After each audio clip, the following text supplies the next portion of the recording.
On the night the moon looked like a cracked silver coin hanging over the forest, a very strange thing happened. The bravest animal in the valley disappeared before sunrise, and the smallest one became the only one who had to go looking for him. No one expected that from Timo the hare. Timo was famous for two things. First, he could run faster than gossip. Second, he was terrified of almost everything. He feared thunder, deep water, shadows that moved without permission, and once he had even jumped over his own tail because it looked suspicious in the dark. The other animals laughed, not unkindly, but enough to make Timo's ears burn. Courage grows in the face of fear, old Talia the tortoise used to say whenever the young ones were busy acting like heroes. A brave heart is not the one that never shakes, it is the one that shakes and still takes the next step. The others usually nodded because old Talia sounded wise in a way that made even the wind sit quietly. But Timo would only scratch the ground and mutter, "That sounds lovely, but why must the next step always be toward a cave, a storm, or a snake?" That morning, however, the forest had no patience for jokes. The valley had been feeding on a bad feeling for 3 days. A dry wind had come from the hills. The river had shrunk to a restless silver ribbon. The berry bushes were tired.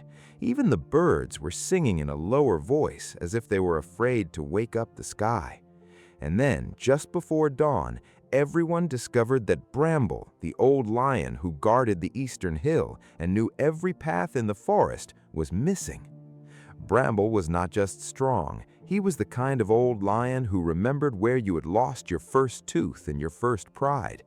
He had guided lost deer back to their mothers, settled arguments between squirrels over stolen walnuts, and once roared a fox into apologizing for 3 separate crimes he had not even committed yet. So when Bramble did not return from his morning walk, the forest turned uneasy. The monkeys chattered, the peacocks panicked dramatically, as they do, as if panic were a family tradition. The deer whispered, the hedgehog volunteers formed a search group and immediately got distracted by a mushroom patch. The owls said they had seen Bramble heading toward the old ravine near the black rocks, but beyond that their memory became, conveniently, a bit cloudy. The ravine was the one place Timo hated more than silence. It cut through the forest like a wound. The bridge over it had broken long ago, and the rocks below were sharp and shadowy. Even the bravest animals crossed it only if there was a very good reason, a full stomach, and preferably a witness, so naturally Bramble had gone alone. The animals gathered near the stump in the center of the clearing. They needed someone to go and check. No one spoke. A beetle coughed. A squirrel suddenly remembered an urgent appointment with a nut. The peacock said, "I would go, but my feathers are not in a condition for danger." Old Talia looked from face to face, then slowly turned her head toward Timo. Timo blinked. "Me?" She said, "You know the lower trail. I also know lightning is real and that ravines are very committed to being ravines. You are the fastest. And fear is faster," Timo muttered. Old Talia stepped closer. "Listen well, little one. Wisdom is not always loud. Sometimes it is a trembling foot that still walks forward." The words landed in Timo's chest like a pebble in deep water.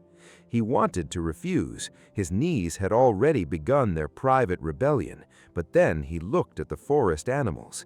The rabbits were nervous, the deer were pretending not to be, and the clearing felt smaller than it had ever felt before.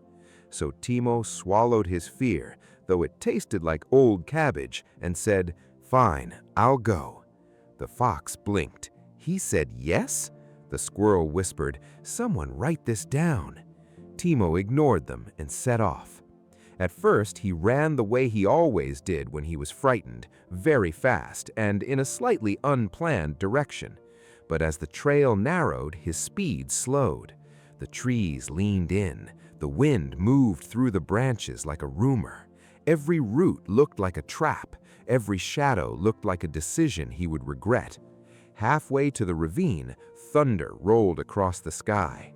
Timo stopped so suddenly that a beetle riding on his back nearly filed a complaint. "No," Timo said to the heavens, "not thunder. I did not agree to thunder." Another rumble answered him. He wanted to turn around. In fact, his whole body wanted to turn around. His paws were already pointing back home, where everything was familiar and safe and full of people who could admire his fear from a distance. Then he heard something else. A low sound. Not thunder. A groan. Timo froze. The sound came again, thin and strained, carried on the wind from the ravine. Bramble. Timo's heart kicked once, hard enough to make his whiskers twitch. He moved forward. The trail ended at the broken bridge. Below, the ravine opened like a dark mouth. On the far side, half hidden by a fallen tree, Bramble lay with one paw trapped under a slab of stone. He was alive, but he was weak. His breathing was uneven. Beside him sat a small bundle of branches and leaves, as if he had been trying to repair the bridge when disaster struck. Timo stared. The mighty Bramble trapped. "Don't just stand there," Bramble croaked, and even in pain he managed to sound offended by delay. "If you have come to rescue me, please do it before I lose my dignity." Timo almost laughed. Almost. "You're the one who went alone to fix the bridge?" He said, "I was trying to be useful." "You broke the bridge and your own dignity?" "Apparently, yes." Another rumble shook the sky. Rain began to fall, light at first, then heavier. Timo looked across the gap. The far side was too far to jump. The old bridge was gone. The only path was a narrow, fallen trunk that swayed over the ravine like a bad idea. Timo's legs turned cold. He could not do it. He knew it the way fish know land is not their thing. Then he looked at Bramble's eyes, and he saw something unexpected there. Not fear exactly, but trust. The old lion expected him to try. Somewhere behind his terror, a small and stubborn voice rose up. Courage grows in the face of fear. Not after fear, not beside fear, in its face. Timo inhaled. His ears were soaked. His paws trembled. His stomach felt like it had taken a wrong turn. Still, he stepped onto the fallen trunk. It swayed. He wobbled. He made a sound that was half squeak, half prayer. "Keep going," Bramble called. "I hate this part," Timo shouted back. "That means you are alive," Bramble replied. Timo took another step. The rain blurred the ravine below. His whole body screamed to retreat, but fear had become strangely honest now. It was no longer a monster. It was just noise, loud, ugly noise.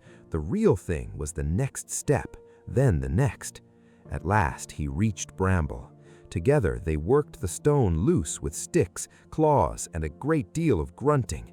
Bramble, once freed, nearly collapsed again, but Timo supported him the best he could, which was not very strong and yet somehow enough. "Tiny paws, remarkably useful," Bramble muttered, leaning on him. "I prefer being admired from a distance," Timo said. "Then you will be disappointed with life." They laughed, though the laugh came out ragged and soaked. The storm passed as quickly as it had arrived.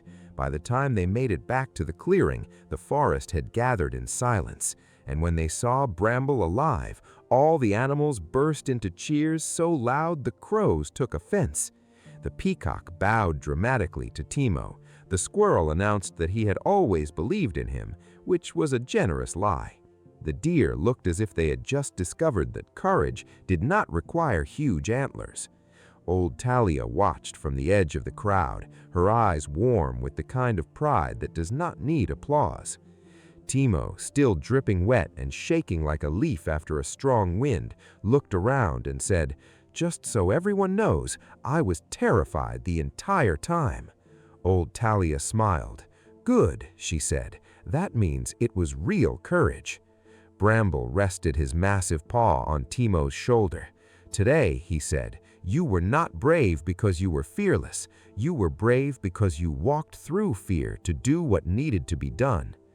Timo looked at the forest, at the rain-dark leaves, at the faces of the animals who were no longer laughing at him but listening to him. And for the first time in his life, he understood that courage was not a loud voice, a big body, or a perfect plan. Courage was a trembling heart that chose purpose over panic. Courage was fear met with movement. Courage was a small hare crossing a dangerous ravine because someone needed him there.